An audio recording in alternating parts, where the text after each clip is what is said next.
What's up, guys? It's me, DJ Thomas, back on episode number 3 of podcast Frequency Interrupted. Today I have 2 guests. Philip Adams, he's a criminal and personal injury attorney, and Greg Walker, he is actually an instructor for the police academy, and he is on the SWAT team. Yeah. What's up, guys? How are y'all? Hey, how's it going? Baby, I'm good. Well, I guess we'll get started. Since it's National Donut Day, I did bring some donuts. Greg, I'm going to tear this up, boy. You can't come in here with a cop with some donuts. Well, I'm going to get started with you, man. All right. We kind of like to jump into it here for the listeners, kind of give us a background on who you are and kind of where you come from and how you come up in the game and where you're at now. So, if you want to just give us some info. Man, I grew up here, of course. I left here just for a brief time, lived in Dallas for a little while, changed careers, and, man, I grew up pretty much, my extended family was pretty much military, and I grew up in the 80s, so I was really into, one of my grandfathers was in the Marine Corps, and I had some family that were going to the Marine Corps, and I was always fascinated with the Marine Corps, so 80s movies back in the day was like action, Chuck Norris stuff.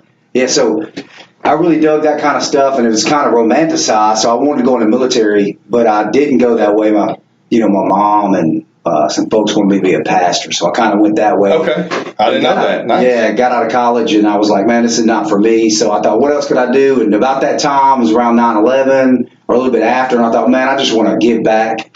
And so I tried to get in the military, but I got so far to swearing in, before we swore in, they found out I had asthma. Okay. And so they wouldn't let me. So I thought, where else could I serve? Well, I also had family that were cops, and I grew up with cops. And so I just thought, man, I could serve and be a cop. What year was this? 2000. I started the whole process in about 2003. Okay. I think, or 2002. So. Okay. Well, when 9/11 happened, right after that, I tried the military thing.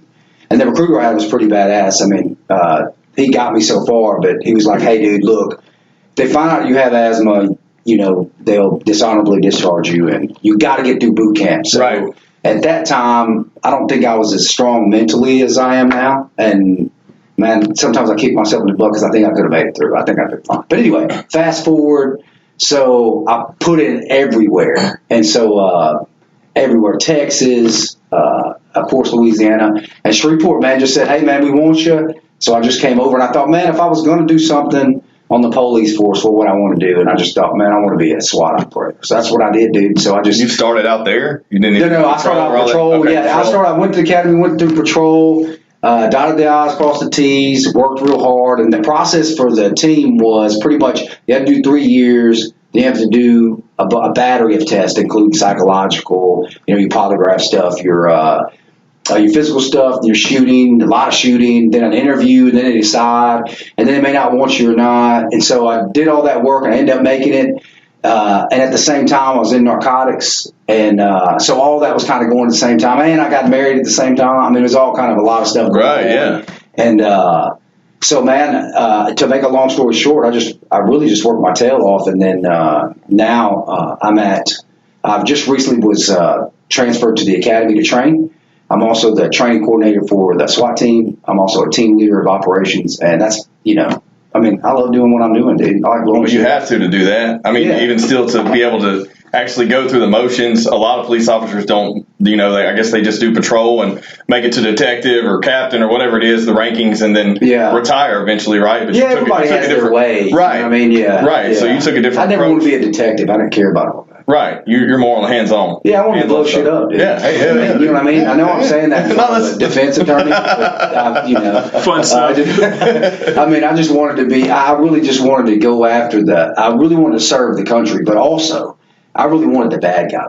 Right. You know what I mean? That's the way I looked at it. I didn't care about writing tickets. That has its place. Of course. I didn't really care about all that. And I didn't really care about the dope aspect of it. But understanding narcotics was that, the basis of everything we kind of deal with is based around narcotics. Honestly, if you're talking about burglaries or car theft or robberies, a lot of it has to do with either domestic or it has something to do with dope. Yeah. So that's how I had to do dope in order to be on a SWAT team. Okay. So it was kind of a dual thing. And it ended up being the SWAT team, and now Okay, well, what about you, Philip? Well, my background is a little bit unorthodox in terms of how I got into the legal field. I grew up in Natchitoches Parish in a small town called Marthaville. It doesn't even have a single red light, so it's when I say small, it's small. Most people don't know. Yeah, it's very small town. Yeah. It's but I kind of grew up in a traditional family in some sense. My dad was a small business owner. He owned an HVAC business. My mom was a homemaker. I had 4 brothers, so we had a big family growing up. Yeah. And it had in some ways an idyllic childhood, a really good childhood. Because we had access to the woods, we could play outside, go 4-wheeler riding and have a lot of fun. But so then went to high school in Natchitoches. I was a brainiac in school, was a straight A student. Then went to university at Northwestern State in Natchitoches and was actually a mathematics major. Whoa, okay. That's a complete shift there. Yeah, and I'd say that I entered the legal profession in an unorthodox fashion because I was the only math major that I knew of in my law school class. The majority of my entering classmates were liberal arts majors who would major in things like history, English, and other liberal arts fields. But so I kind of approached law from a very technical, scientific mindset in some ways. And I think that helps me because I pay attention to detail. I'm very meticulous in how I work my cases. But the main reason why I got into law was because I wanted to be able to help people. Every case that comes to me, I view as being a chance to, turn something that's usually, bad into something good if I can. Because people usually don't go to lawyers because they're happy. They come to us because they have problems. Of course.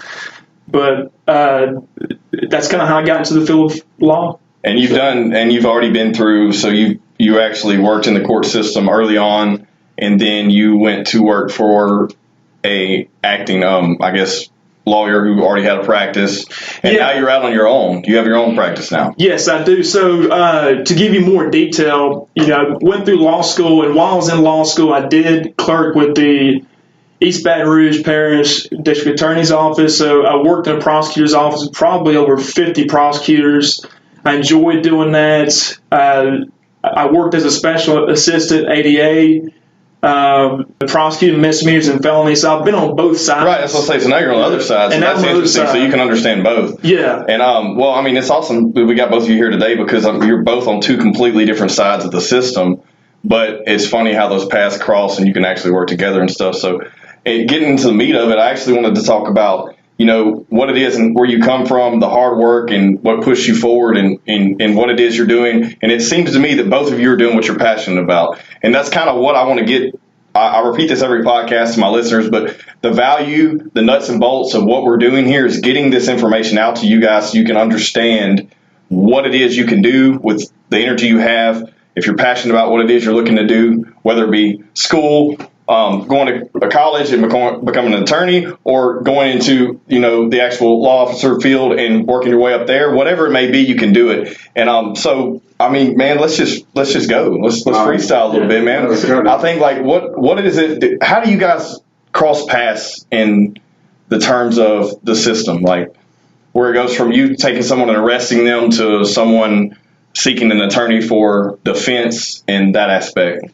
Yeah, I mean, you just really said it. I mean, it's really that easy. Yeah. Mm-hmm. Something happens and you get an attorney. Yeah. You run into him and he says, "Hey, man, I got it." And and then, you really don't know until you go to a preliminary exam or something like that, let's just say that I arrested somebody and I see, that would be the first time I would see him. You know what I mean? Right. And we wouldn't really talk. It would be more of, especially if he's offending someone you arrested. Yeah. And when you get in court, it just really comes down to the detail and, why you did what you did. And that's how we run into one another. Okay. And Philip, on that side, you're defending someone that the police officer arrested. Right. And so it's always interesting because the police officer presenting evidence against your client, and you're there to defend your client from prosecution. Yeah, the way that I view my job in some ways is to I'm not going to say police to police because that's probably a loaded phrase, but both of us play a very important role in the system. Right. I'm thankful that we have law enforcement officers. I would not want to live in a society in which we did not. And they play a very important role. And the overwhelming majority of police officers, are very competent at what they do. My job is to kind of come in and make sure that the evidence holds water, so to speak. Right. To test it and make sure that all T's were crossed and all I's dotted, that, crucial witnesses weren't neglected, that things weren't overlooked. Mm-hmm. And so I don't come in trying to fabricate evidence because that wouldn't work anyway. Right. The prosecutor's going to have whatever evidence the prosecutor has, and the same with what law enforcement officers present to the prosecutor. My job is just to make sure that evidence can stand up to scrutiny. Cool. So. Well, I have to ask this question because we're here. Greg, have you ever been in a situation where you butted heads with an attorney? Oh, yeah, dude. Man, tell me a little bit about that. Not going into detail in the case, but, let's see. I remember one time, I'm not going to name the attorney. Of course. I remember one time we were in court, and the attorney, okay, so it was just a misdemeanor. And the truth is I didn't even really know why we were really going. He wanted to go to trial, which that's his right. Right. It was kind of one of the, to me, at least in my opinion, I've been doing this for 15 years, so what's, bull crap and what's not. It's all, it is, to a degree, not everything, so, don't quote me when I say that it's a game, but it's a game. Yeah. And I don't mean that lightly. In my opinion, you have to have a law. You have to have something to follow. Yeah, it's like a chess match almost, right. Isn't it? You'd be the Walking Dead if you didn't have it. Right. But anyway, in this particular situation, it was after a Mardi Gras thing. And at Mardi Gras, man, young people. Well, you got to tell everybody what Mardi Gras is, man. Or, I'll jump in real quick. Yeah, so right now we're in Louisiana. We're in North Louisiana. Mardi Gras originated in South Louisiana, and I believe it dates back to some French celebration. Yeah. Ask him, dude. Yeah, he probably does. Yeah. But basically, we take very big pride, like a lot of pride in celebration of this time of year every year. And it comes to actually in the winter months, January, February is when Mardi Gras season kicks off, and it's just usually a big ass party. A lot of people drinking. Yeah. I'm sure a lot usually of risks. Young, and what we're saying is young is like 17. Yeah, 16, underage up to mid 20s, and a lot. Not that people don't do that. No, right. But it's just that out in that environment, it's crazy. Yeah, they don't know how to do it yet. Yeah. They're not seasoned veterans partying yet. So, but basically, so go back to it, man. So anyway, ends up being a fight. This guy that I end up dealing with ends up punching another officer. Well, the deal was that for court-wise, I don't know what he was thinking, but I guess a buddy had filmed it all. Well, he was saying that he was innocent. You know what I'm saying? He said, well, I didn't do that. Self-defense You tackled me. And you hurt me. And you know how it goes. I didn't do shit. Well, you may not know how it goes, but that's what I hear. Right. Or, that's what you hear constantly. Right. Got the wrong dude. You're an asshole. I hate the cops. Fuck y'all. It's all that stuff. Yeah. Sorry about the F-bomb. But that's just that's the way it goes. Anyway, so the guy, we end up tussling with the guy, end up putting him in handcuffs. And the dude's only like 18. But his dad is an attorney, but in a sister city. Okay. So he's running it down. How his dad's going to do this. And, and I'm like, dude, just tee it up. Let's go to court. I'll see you there. See you there. So when what I really thought was when we went to court that we weren't going to, I honestly thought it'd be a plea. That's what it is. Because what happened was I saw the video and what they call discovery. And I'll let the attorney talk about what that is. But in the video, it's plain as day what's going on. It's like it shows him. And he still wants to go to trial. And I'm like, dude, are you kidding? Really, you're really wasting our time. But that's okay. That's what you want to do. And I think what happened I probably did, dude. I have an ego and I am arrogant. So the defense attorney was like, we're showing this. And I was like, tee that joker up, cuz. It's time to go. You know what I mean? I probably pissed him off, Yeah. So we didn't get along in that whole deal. He kept asking me the same question, but in another way. Mm-hmm. And I'm going, hey, dude, you've already asked me that. You've asked me that like 5 times, but you're just changing it. I'm like, Judge, can you do something? He's like, just answer the question. So I'm answering it. And the judge is finally like, dude, do you have anything else to say? He was trying to get it right. The video just showed it on me when they played the video. Exactly. It's done. Yeah, that's it. There's no arguing that. And that doesn't happen all the time, but I remember that one because it wasn't that long ago. I think it was like maybe a year or two. And they're wasting your time for being there when it's already basically resolved. Now, believe me, there are times where it's not, that cut and dry. Of course. A lot of times. Of course. Most of the time it's a lot of gray. Yeah. So that was really one where we just, it was back and forth, and it was more of and you could tell that we were both at each other. You know what I mean? Right. I mean, he knows what I'm talking about. Right. Well, where it's like, hey, dude, it makes no sense why I'm sitting here. I've said what happened. This is what happened from my perspective. This is what I wrote, which is entirely the truth. And now you have a video of it, but just still trying to skirt around it. It is what it is. Well, to make a long story short, what happened was it really didn't last that long, maybe a 45-minute deal. And the dude got, it wasn't a big deal. It's a misdemeanor. He was guilty for fighting. He got a bond, and that's about. Who cares? But all that for argument and when he was name guilty calling of it, to he did it. Cost your time, him money. You know what I mean? Yeah. So and I know the guy. In your position, you got a job to do because the dude hired him to do whatever. Of course. Hey, bro.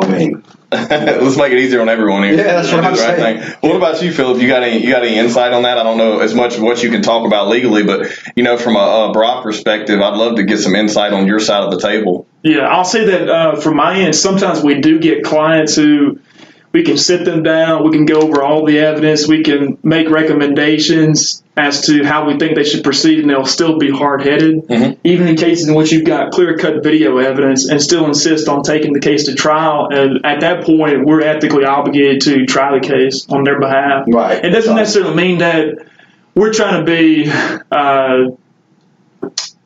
hard asses with the police officers on the witness stand. We're just doing what we're required to do. You're doing your job, dude. It's most of the time I do not have clients who do things that I don't recommend. Okay, well that's good. That's good. The reason why is because I take the time to sit clients down and thoroughly explain to them why I'm making the recommendations that I'm making. Right. And sometimes I think that defense attorneys get caught into this time trap in which they think that I've only got 10 minutes to talk to this guy about this case and I have to move on to the next thing. But because they don't spend enough time actually explaining options to their clients, they wind up being stuck with having to try a case they should never have had to try. If maybe they had taken, 30 minutes instead of 10 minutes explaining the different options, then their client might have made a different decision about whether to go forward with trial. Sure. But and again, sometimes you've got clients who are stubborn and will not listen no matter what you tell them. But on the other side of that, though, too, man, it goes the other way, too. Police officers make mistakes, and we're all human. And that's what you're there for. Right. Yeah. It does. Yeah. He's there to protect the rights of the citizens. He is, right. But of course, it is that you way. usually have, both of you always, 99% of the time are supposed to have their best interest, in mind. Well, I say 100% of the time you're supposed to. So, no matter what side of the fence you're on, you're always considering their best interest, whether it be you're arresting them because they're trying to shoot you, whatever. You're still trying to keep from having to kill them, Sure. and detain them properly and get them some help, or, give them fair trial, whatever it may be. So that stuff's super interesting. On the level of compressing this back and taking it to a level of just life, man, I'd love to talk about some motivation stuff as far as what it is that drives you guys every day. You're in two totally different fields, but the listeners are always, talking, giving me feedback basically on what we're talking about real life experience and what it is we deal with on a day to day, what drives us to keep us moving. We talk a lot about social media and it being a great tool and a horrible tool, and that's something I get a lot of feedback on. So I'd love to hit on that some, especially in your guys' industry, because that's a whole other ballgame. Now, having it now, I'd love to talk about this. Having it existing now versus 50 years ago. Everything's on social media. You as a police officer, every time someone's about to get arrested, people pull their phone out. Yeah. And it's like a whole ordeal every time, man. And I can only imagine having to potentially deal with that, and whereas you're using it for investigation a lot too. How does that stuff impact your day to day, as far as social media impacting what you guys are doing? I'll let you go first. I'll let you go first. Where do I get started on that topic? I could talk for days about that. Yeah, well, let's keep it short though. But I definitely want to get some nuts. I'll eat a donut while he's talking. Yeah, you might want to. No, I'll try to keep it brief. But social media, the things I have uncovered in browsing through people's Facebook profiles would probably shock you. but Facebook posts tend to be really good for like calling circumstantial evidence in cases, kind of evidence that I can use to kind of prove somebody's intent or state of mind at the time that an incident maybe happened. Yeah. You may have somebody bring an allegation against somebody and then make posts about that allegation on Facebook. Or prior to when the incident happened, they may post about that person talking about how they hate that person, or this person's this, or this person's that. And so that goes to state of mind at the time of the incident Well, that that gives happened them like later. intent, right? And Exactly. So you can prove intent because of that. And people, and witnesses are, for whatever reason, often not smart enough to just simply not post stuff on Facebook. Well, I guess they assume that a defense attorney is not going to check the Facebook post, but I do at least. Well, I think I agree, because I think that a lot of us in society make ourselves guilty and don't realize it by all the content we put out. So on a daily basis, in my industry, I'm marketing every day. I'm helping these businesses get their content out on a day-to-day, but their personal pages may not reflect them properly as they're wanting to reflect themselves as being a business status. So there's a lot of conflict there. I can only imagine your guys' industry. But what about on the police officer side? You guys constantly being scrutinized about, the way you're detaining people and things like that. I mean, do you have any insight on that? Any opinion that's not too controversial you want to, talk about? Or Everything for me is controversial. I feel that. I got you. But no, in all honesty, it's technology is great, but it's also bad. And more than anything in the last, especially in the last 5 years, things are changing like super fast. And so for law enforcement, the bad thing is that you're dealing with a generation of people who are not confrontational anyway because they're gamers, right? Or they were given trophies. And I'm not trying to get deep. Dude, I can go. No, let's get deep on that because I love that topic. Eighth place trophies, man. But I'm telling you because I see it in police officers, but I also see it in society. Yes. So it's not just one. It's not just one deal. There's no accountability. Well, the deal is there's no accountability definitely in social media, and the thing is that everyone has an opinion now. In America, you have a right to have an opinion, but the problem is when you're talking about if you're judging what an officer does that gets training once a year that is doing what he does in the moment and you think it looks bad, guess what? Chaos and violence will always look bad. It just does, man. There's no way around it. Are there things that are done wrong? Sure there are. Is there accountability? Sure, but in the moment or things are going on, the law doesn't look at the law is not going to look back and go, well, you should have done this, unless it's just way gross. If that makes any sense. Yeah. However, people are not that way because they don't understand that's how. They're not. Well, they're also not in the moment. They're there to be spectacle. Oh, well, the quarterback had never been in anything. Exactly. And here's the deal. I don't judge those people for that. No. Okay, so. Well, that's society now. They only know that. Yeah, that's all they know. And so. Yeah, no, I'm not. Yeah. For example, with a deal that just happened, and it's going. I don't know anything about it except what I've seen and then what I've heard. So I don't really know the fact. I just know what I've seen. And I really don't. Police officer or civilian. I don't, even if I see that stuff, I really don't judge anything because I have learned in my short experience in doing this is that we truly don't know the entirety of anything. So it's hard to for me, it's hard to make a clean judgment about, well, I saw a video and I saw this. Well, there may be more to it because you can't deny it. It happens. You edit stuff on Facebook. You of course. Make things look the way you want to look. Now, not everybody, not everything. Right. News does it, and that's about the cash. It's about the notoriety. Yeah. But the good thing, I'm trying to make this good and bad. Okay, so my point was that in Bossier there was a police officer that, shot this lady and she's gone now. I mean, I don't know the ins and outs of it, but I do know this. There were a lot of people that were pissed off about it, and there were a lot of people that were, and there was really a big divide. Hey, that was a good deal, and then there are other people that don't understand.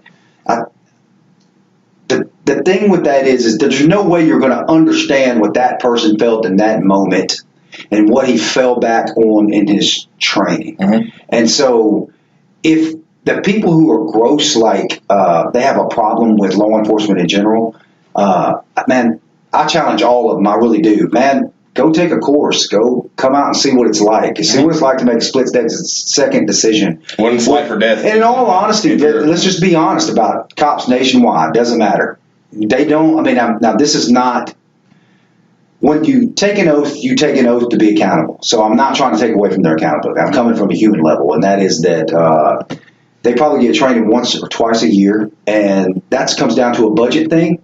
And it also comes down to a time thing. Mm-hmm. And so there are some who do train more because they take time to go and do that. And then there's some that are not, and there's some that just can't. And so you have, for nationwide, especially municipality, I can't speak about a sheriff's office there. That's what you're dealing with. And so they're doing the best they can with what they have, and that's what the law is based on. And so with this instance, this guy, he, made the decision to shoot this lady. Well, I don't know the whole deal, but in the moment, where was he at? And me looking back in that video and going, well, he was wrong.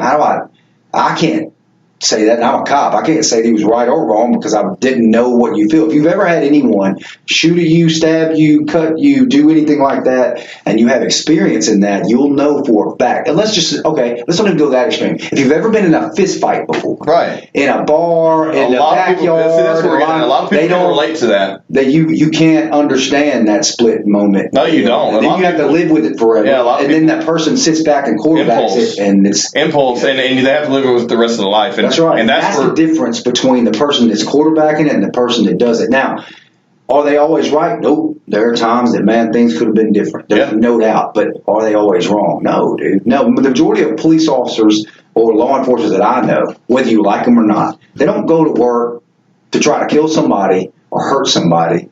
They believe they're pretty much called to do what they do. Or they got a job they thought paid better. Mm-hmm. You know what I mean? Yeah. And they're working their way through it. And they're there to enforce what needs to be enforced. Because, again, without it, I don't care what anyone says, it'd be The Walking Dead. It just would be. So you're in this weird place. Here's the other deal. Here's a weird turn. We in America, and this is just my opinion, which doesn't mean 2 cents, don't like being told what to do. Of course so you will not get along with police officers. You're just not going to. They're not set to be that way. Say I'm speeding. Say I'm swerving. I don't have my seatbelt on. Say I'm texting and driving. Say I'm speeding 3 miles over the speed limit. Yeah. I'm not going to be happy that you pull me over. Yet you're holding me accountable for what I did wrong. The law is the law. No matter how you spin it, ignorance of the law is never an excuse. I know that. I've been in situations. I've been arrested before for misdemeanor for fighting out in a bar. I've had a underage DWI when I was 18 years old. I'm telling you guys this as listeners because it's okay. You can move forward and still be successful if you go through this shit. You know what I mean? But on the other side of it, I can appreciate what it is you do because there's a lot of times where things happen, and if a police officer wasn't there, it could go really bad. Right. And we're not even going to get on the other thing with, firearms and all that. I'm completely neutral on that level, man. But as far as protecting society and having society's best interests at heart, I really think that's what you guys. My point is the problem with social media on that end is what's happening. Most people don't understand this is that so we have so much information. It's information overload. So in my opinion, we become a little bit desensitized to everything that's going on. Yeah. And what you're making a police officer or a law enforcement officer who's actually desensitized himself or herself, and they're not going to act in everyone's best interest. And this is what I mean. They may not make a crucial decision they need to make because they're worried about being judged by their peers because they're watching social media. I can see that. So this is what will happen. And people don't understand this because you're not and it's not. It's the way culture is, but the truth is what you'll have is, again, 2 cents opinion. I'm not a sociologist or a psychologist, but I do see it in society. You're going to have the police withdraw, and you're going to see some things happen that would have never happened before. And so what do you do about that? Do you know what I mean? Yeah. I do believe a police officer should be accountable. You should be, man, because it's very important that you know your stuff and do the best you can to know your stuff and do it. However, when you're constantly berating someone, think about a dog. It's an easy analogy. If I constantly slap a dog for nothing, what happens? If I treat an animal a certain way, what happens? They're not going to act at all. It's no different. Where they're so scared to act. There should be they're going to think they're going to be hit no matter what. You should be accountable. There's no doubt. But to say every time someone does something, it's wrong, or you shouldn't have done this, or you should have done this, you should have done this, you have no idea what you're talking about. I don't care who you are, you don't. And in all honesty, which I'll probably start the pot on this, there's a saying within law enforcement, military, and it is something I've come to try to understand and always don't get it right, but it's sheep. And sheep eat the grass and they eat the cud and they have their opinion, but a shepherd's not concerned about that, and neither is the wolf. And I don't care about your opinion when it comes down, when the shit hits the fan. Makes the best decision for the You whole just have flock. to do the best you can, and that's hard to deal with when Yeah. you're seeing, the people who honestly try to put it on the line for you just be rated constantly Yeah. because there's an authority issue. However, I think again that doesn't stop my motivation. I mean, you know what I mean? You're still motivated to protect and serve. Yeah, dude, that's still and why I'm doing what I do. that's the level. Yeah. See, you're able to realize that there's an issue there. There's a lot of scrutiny there, and there's a constant battle there. But you're still able to overcome that and push forward because you have the people's best interest at heart, and that's what's awesome. Now, Philip, indirectly, you're on the complete, totally different side of that. But I mean, how does that? What he said, how does that make you feel? Because I think that you can argue some of that, but at the same time, I feel like we have a good balance. Right. I agree with much of what he said. I mean, as somebody that has the defense attorney mindset, I'm a deeply skeptical person, and so often, you see the media take cases and they give a little bit of analysis, a few facts, and they often don't have all the facts themselves, right? Because stuff is filed under the seal or it's not available through Public Records Act requests.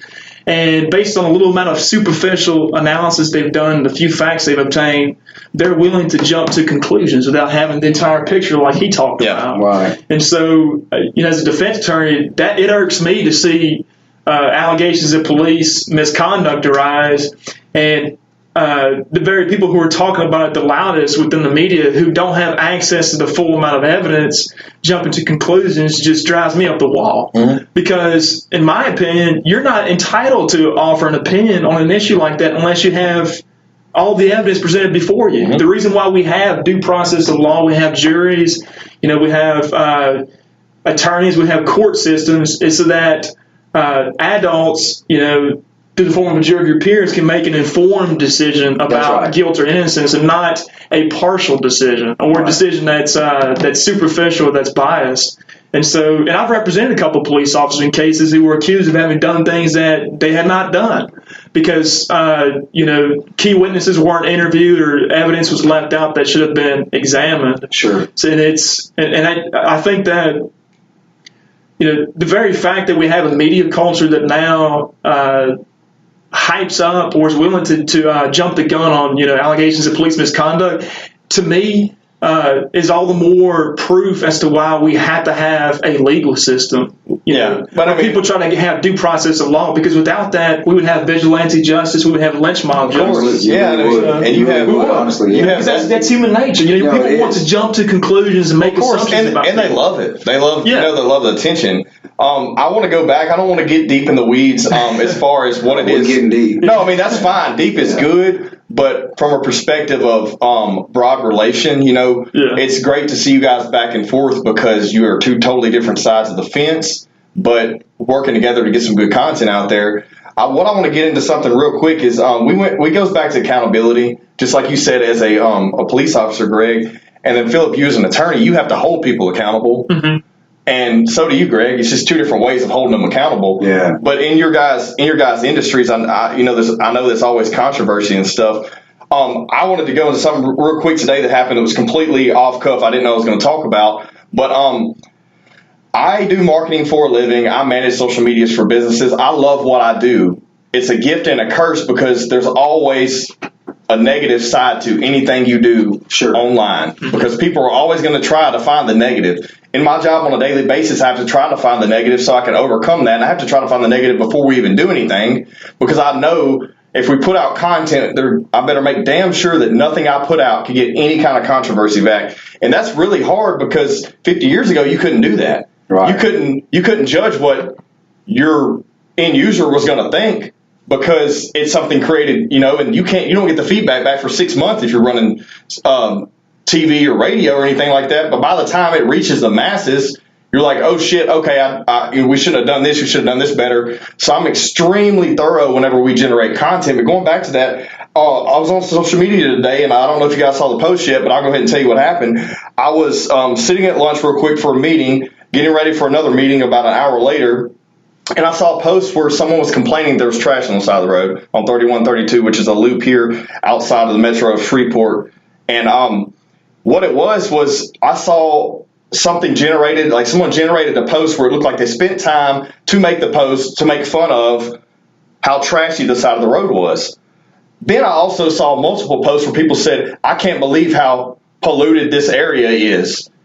And it just pissed me off. I'm like, you know what? We have no accountability. You took the time to make a post about something and not do shit about it. So I stopped what I was doing. I got my vehicle. I went and found where the trash area was and I started cleaning it up. And I posted about it, not because I want any praise. I don't want praise at all. Sure. I want people, and I'm a drop in the pond, but if one person listens to this and feels like, hey, you're right, I want people to hold themselves accountable for the content they're putting out. Sure. If you're a keyboard ninja and you're talking all kind of mess, but you're not going to do anything about it, then just be quiet. There's a lot because you're only polluting the system more and more and more. Right. I'm trying to overcome the system with positivity, and you're throwing negative in there. So I got really amped up about it. I'm amped up about it right now because indirectly that stuff affects society as a whole. And it's like we're going to constantly create a negative vibe to where people are going to be so scared to post anything about themselves. They're constantly creating these characters that aren't them right. and portraying themselves falsely to the masses that there's going to be no accountability in society at all. Right. And that's what you're talking about Walking Dead, man. It's going to be insane. And I feel like we're on the cusp of that. I mean, 10 or 20 years down the road, we're raising a society now that has no accountability. Everything is created. There's the 8th place trophies where people are giving their children trophies for just participating, not holding them accountable, telling them they can be anything, but also holding their hand the entire time and not having to, do any hard work. What are your guys' feedback on that? That's some, that's where I'm at right now, and I really want to get your input on that. I'm not real old, but I grew up in the 80s. And well, I'm not old either, man. But I'm just that's the mentality of I'm not making fun of people. That. Yeah, I don't understand that. It's not an age thing. It's a mindset. And overall, like a perspective of like I don't care if you're 18 or you're 50.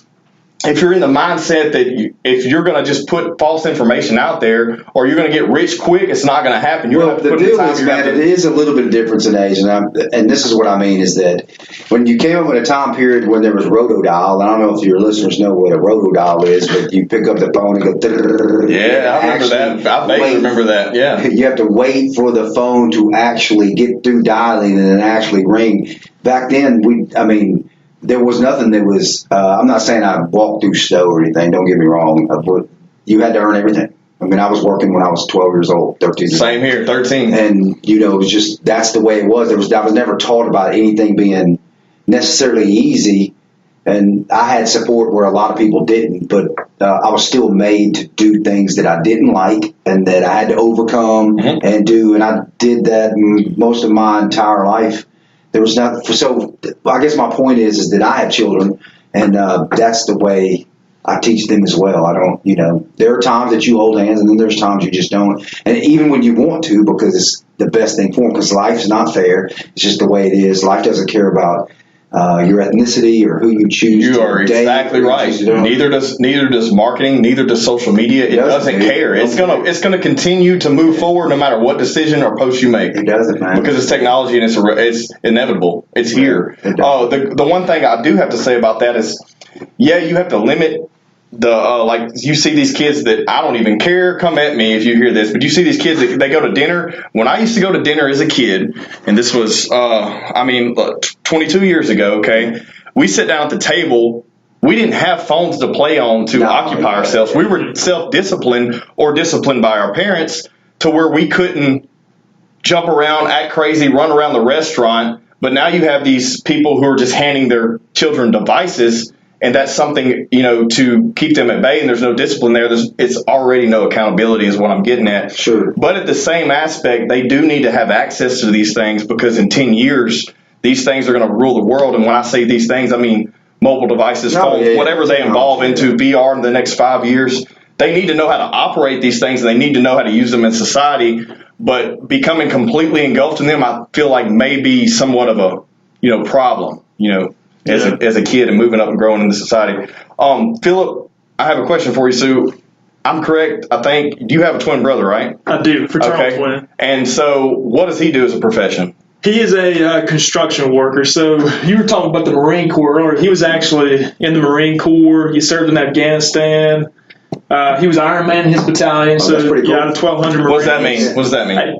Most physically fit. Okay, awesome. So he was Okay, he was very physically fit in the Marine Corps. And I have another brother, my younger brother Amos, who was also in the Marine Corps. He was in That's a cool name. Special Forces and Force Recon. He graduated #1 in his Scout Sniper That's School, pretty cool, dude. which is incredible. And this brother's older? He's younger. Amos. Younger than you. That's Okay, cool, so, man. okay. So I have two brothers who are Marines, and you were talking about earlier about accountability and life circumstances, but we grew up in poverty. Mm-hmm. My parents, Right. doing well now financially, but they're in the middle class. But Right. when I was growing up, we were not in the middle class, Right. but we never allowed our circumstances to dictate where we went in life. They Right. succeeded in what they did. I did. I never said that, well, I don't have a father who's an attorney, so, I'm not going to have any chance at ever succeeding in life. Right. I refuse to be held back by life circumstances. Yeah. Right. And they were the same way. And I think that perseverance and an indomitable will can go a long way in life. Right. Of course. And grit, dog. And grit, yeah. Let me ask you guys this. We're actually, we sped through this pretty quick. We have a short amount of time, but I want to ask you something. So, Philip,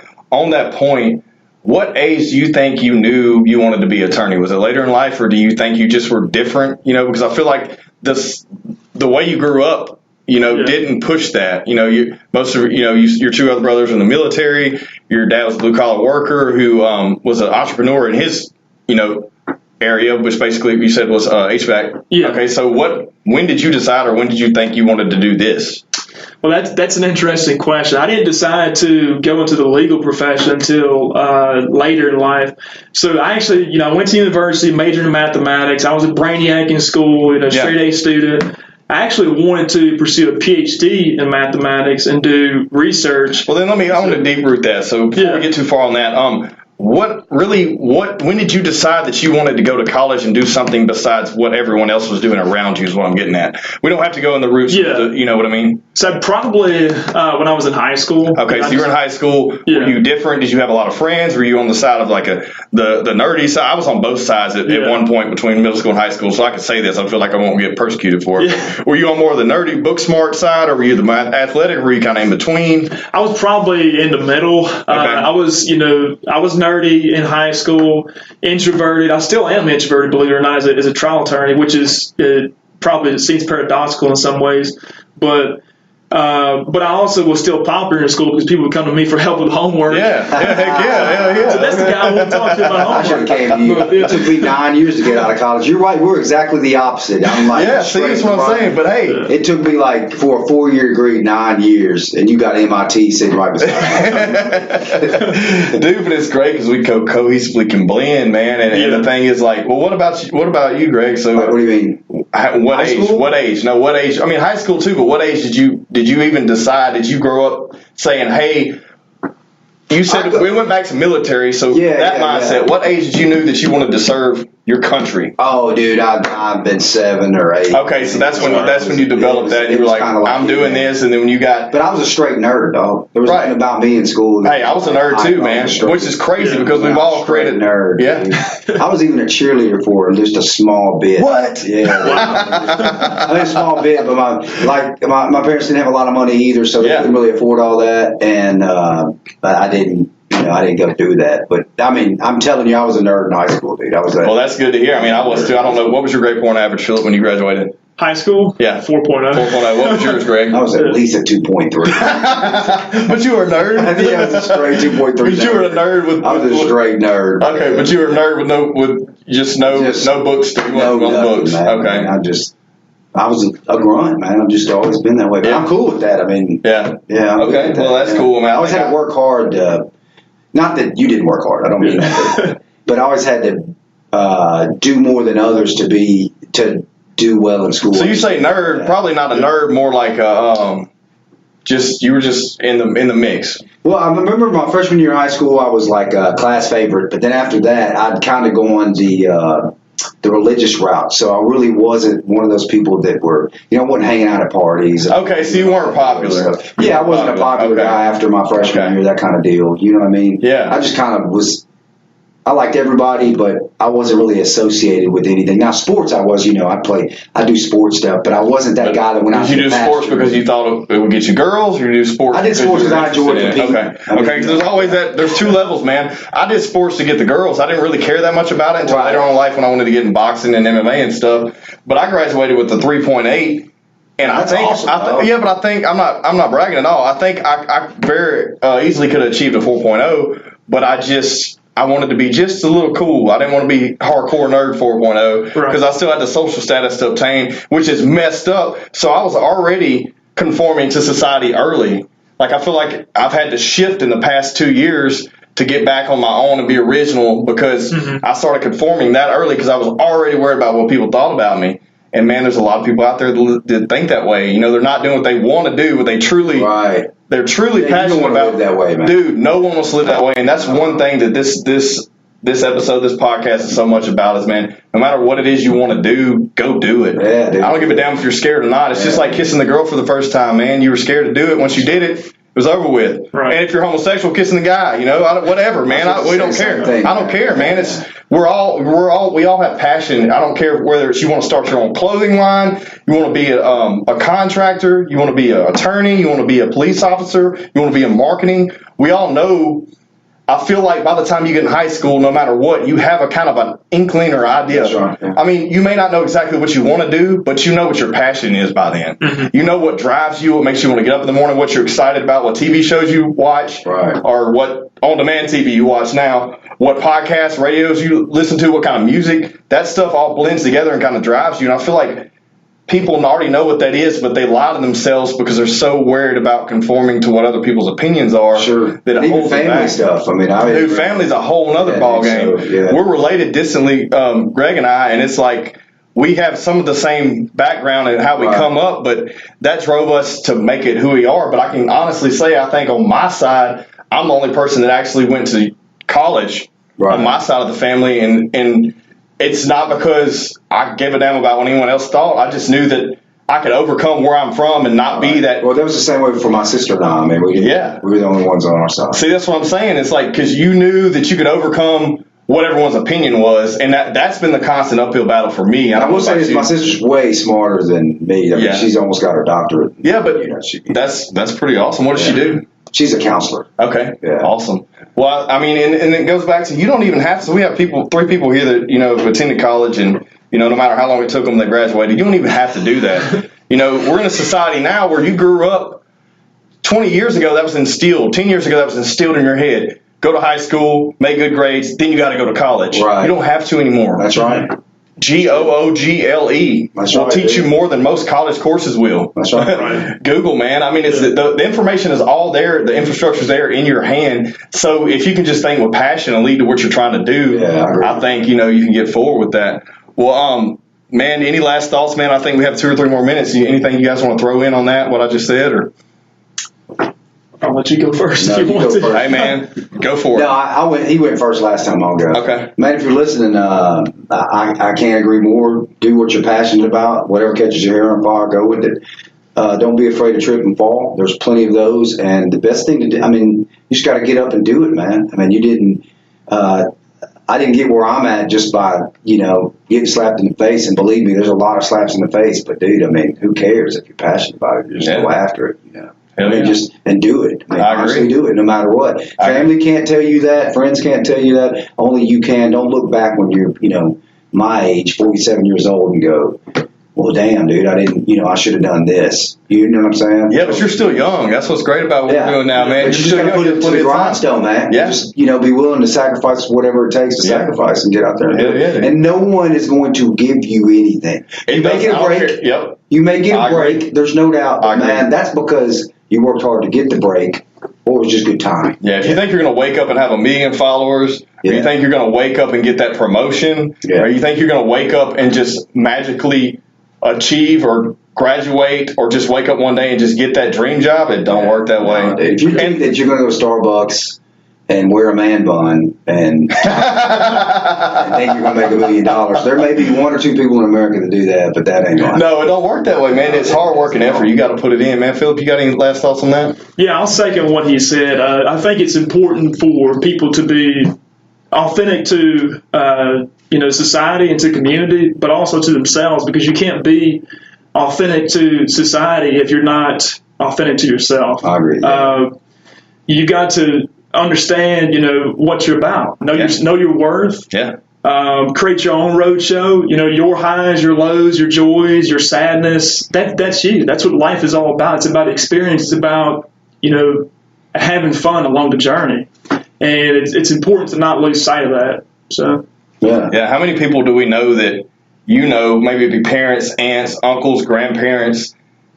They're at their point in their life now where we know they weren't happy doing the day to day, right? And now they're sitting there, whether it be on their deathbed or retiring, because it's just time to, and they're regretting all the things they didn't do. Right. I don't want to be that person. I don't think most of us want to be that person. Everyone has it in their head that they think they're going to achieve and do great things, but they don't want to work for it. And if you do, get your ass up, let's do it, man. Get up an hour early every morning. Get up 10 minutes early every morning. Stay up after everyone. When everyone goes to party, stay at the house and work on your shit. Right, right. Whether it be your business or just educating yourself so you can be better in your field. Let's mix it up. Well, I got some gifts for you guys, man. I want to show some gratitude. I got my donuts right here. No, man, that was a complimentary, man. So we get two gifts. Yeah, man. Yeah. That's right. So, Philip, I'm going to give you yours first. So you're very well educated. I know you like to read. I didn't know what else to get you, man. I like to read too. Hey, man, I wouldn't. Well, hey, we'll get there in a minute. We'll get there. Maybe you can read what I'm about to give you. Maybe you can read what I got. If you can read what I'm about to give you, then we'll talk. All right. But Philip, I got you this. So it's the Little Black Book of Lawyer's Wisdom. That's I what thought it I'm was talking cool because I'm sure a lot of the content you read to study your profession is all super by the book stuff. This is some philosophical stuff dating back to the 1700s from famous attorneys, so I thought it would be cool to give you. That's pretty cool. Awesome. And then, I appreciate that's pretty that. cool. Greg, you have the best hair in the business, I do. so I felt it only right to give you this badass hairspray. That's what I'm talking about, dude. Y'all can't see Hey, this, man. but this is 1821 hairspray. Man, I make my stuff stand up. Hey, he can read.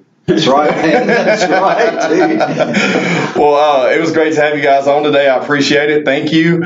And this is my third podcast, Frequency Interrupted, with DJ Thomas. I'm going to ask all you guys to please subscribe to the podcast. Thanks for listening.